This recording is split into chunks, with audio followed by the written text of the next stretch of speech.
Thank you, Mr. Chairman. Secretary Yellen, it's always good to see you. Thank you. Thank you, Before we get to the banking and the budget, let me ask you something that's important in my state, and I think across the country, quite honestly. These are the low-income solar tax credits.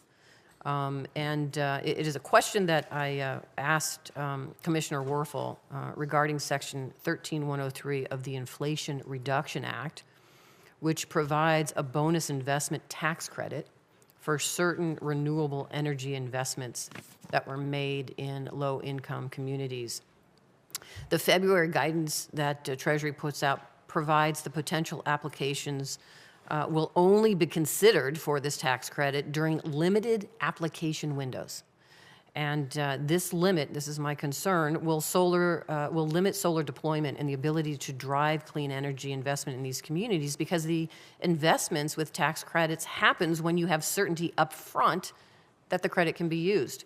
It's especially important because the law requires that the bonus credit that we put in the Inflation Reduction Act be tied directly towards reductions in energy bills for consumers. So in light of these challenges and the headwinds facing the solar industry, and I'm going to talk a little bit about that as well, can you share anything regarding the process for revising the guidance in this very near future to meet the intent of Congress, not only here with the solar tax credit, to ensure that people can access it in a timely way before it goes away, but the guidance in general that you've talked about, because everybody's waiting for guidance to be implementing the Inflation Reduction Act proposals we put in there, and concern about they're going to come too late before we can even utilize the opportunities. All I can say is that we are working 24/7 on the guidance and regulations that need to be written in order to implement the various tax credits that are in the IRA. We have no higher priority at Treasury, and we are really working tirelessly to get this done. My understanding is that we've committed to open the first phase of applications for this credit in the third quarter of this year, and we will provide detailed guidance ahead of accepting applications. So let me put a proposal out there, and this is for some of my colleagues as well, because I think in general the Inflation Reduction Act and the work that we have been doing to lead us into this clean energy future requires a bridge to get us there. Requires a bridge to get us there. And let me just say this. I support the manufacturing here in this country, and we need to build it and grow it. But when it comes to solar, we're not there yet. I support the manufacturing that is happening in Ohio and here across this country. But the manufacturing for the supplies that we need to grow out solar in this country has a capacity of 5.6 gigawatts.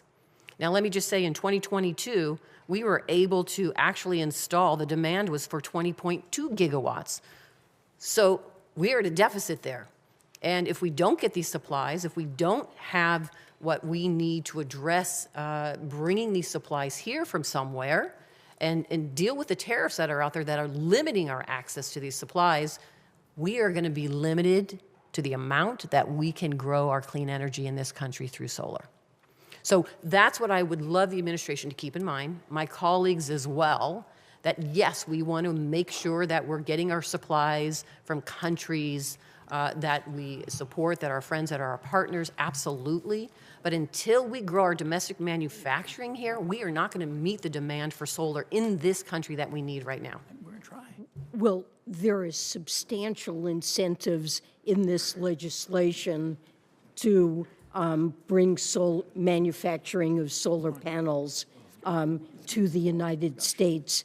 And we're certainly picking up great interest among investors in moving manufacturing here. We're trying to get out the regulations as rapidly as we possibly can to make sure that we provide the certainty that's needed for those investors. But there are big incentives in this package to do just that. And we're excited to see what's Thank happening you. already. And I don't mean to cut you off. I only have so much time. Let me just talk about the budget real quick, what I see here. Is it true that the federal deficit has been reduced by over 1.7 trillion just in the last 2 years? Yes, that is true. And it's also true what you said earlier, that this budget proposed by this administration looks at also an additional deficit reduction of 3 trillion years over 10 years. That is correct. So this administration is concerned about reducing the deficit, correct? Yes. And the debt limit that we were talking about, everybody's talking about, that debt limit, let's be fair, let's talk in a bipartisan way, that debt was incurred by both previous Republican and Democratic administrations, correct? Yes, when we're talking about paying bills that for spending and that Congress has authorized. I appreciate that. Thank you. I know I'm over my time. I will submit the rest of my questions for the record. Thank you, Secretary. I thank my colleague, and I will just say during the 10-year odyssey of developing those clean energy tax credits, it was always our intent to have the bonus solar tax credit for low-income communities.